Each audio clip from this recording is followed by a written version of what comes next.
structure and approaching congressional elections,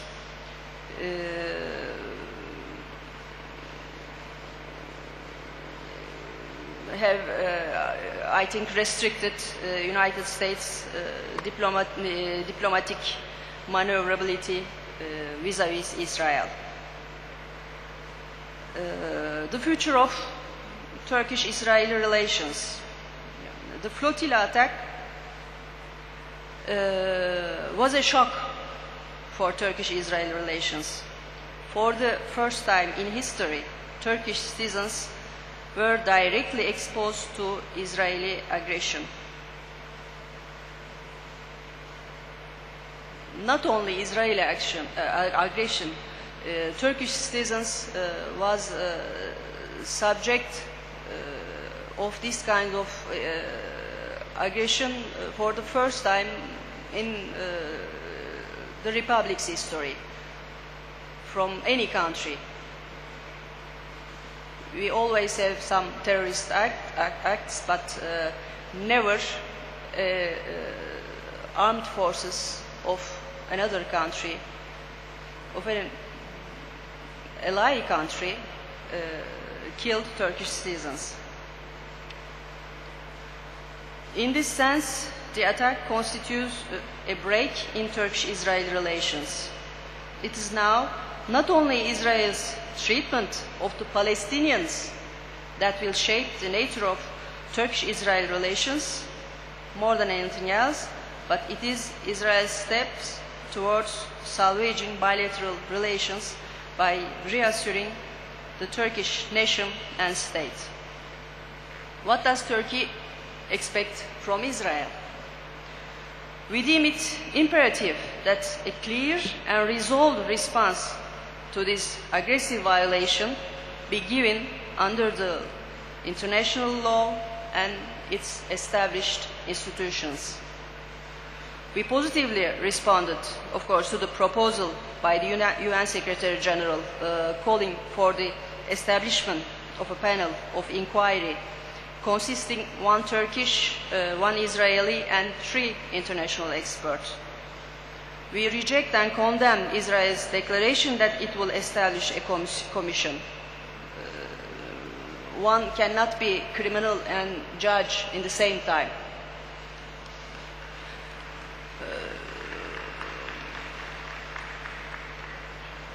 So we believe that the inquiry to be conducted by Israel cannot be impartial, fair, transparent, and credible.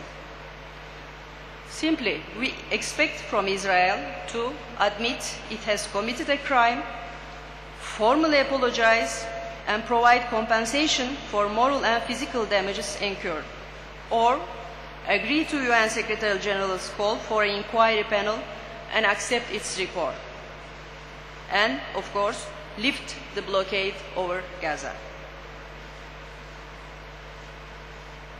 Well, how will Turkey react if her expectations were not met by Israel? The course of our relations in the future, of course, will be determined by steps to be taken by Israel to meet our expectations. Our Foreign Minister, Davutoğlu, has put it very clearly. They have 3 choices. They either apologize or accept International Commission and its report, or we cut the relations. While waiting for Israel's positive response, we are evaluating the possible legal actions that we will take. We will not wait forever, though. We have already recalled our ambassador, cancelled all the planned visits, suspended joint projects, prohibited Israeli firms from public tenders, closed our airspace to Israeli military aircrafts, and we are currently reviewing all aspects of our relationships with Israel.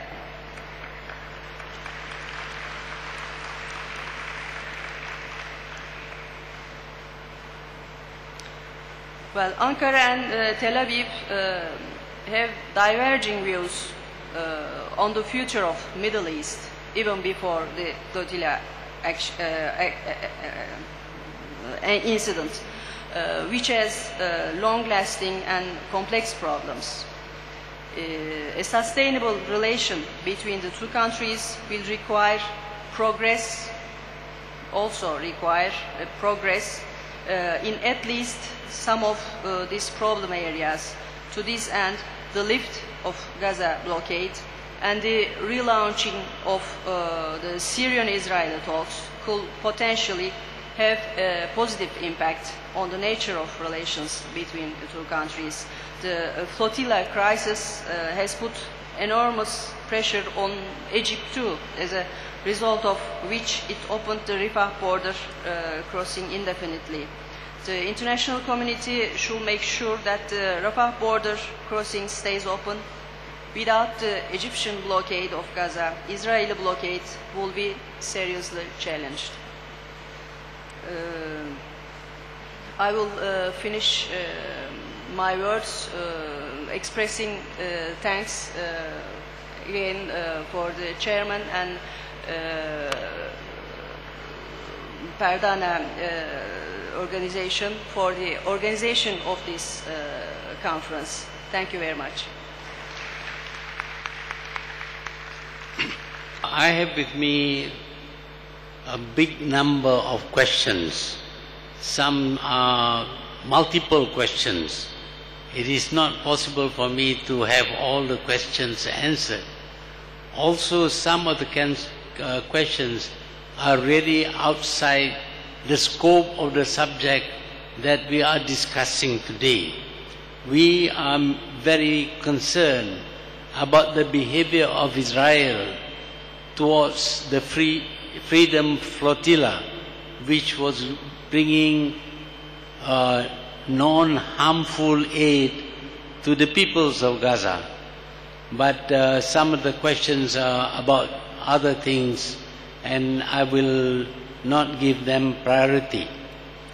Even when I focus on the subject concerned, the number of questions are rather big. But I would like to get the presenters to answer some of these questions. So I would like firstly to ask the Iranian representative to please describe your uranium enrichment program and why Israel feels threatened by this program. Thank you very much, Mr. Chairman.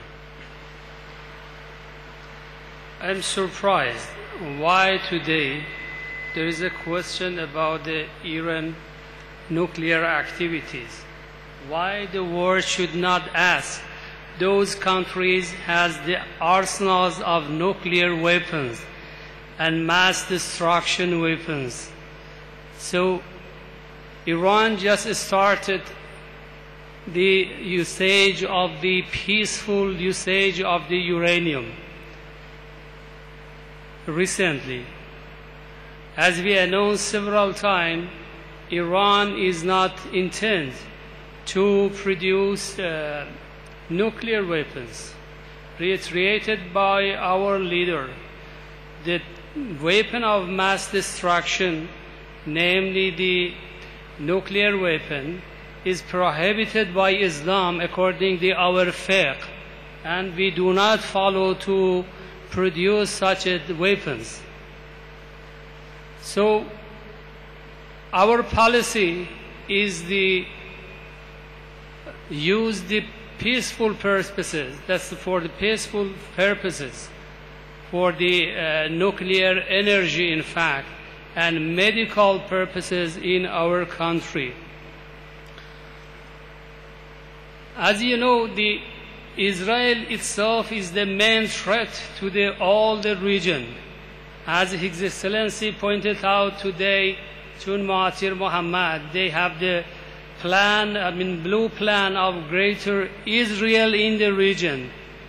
They understand there are some countries as the obstacles against their projects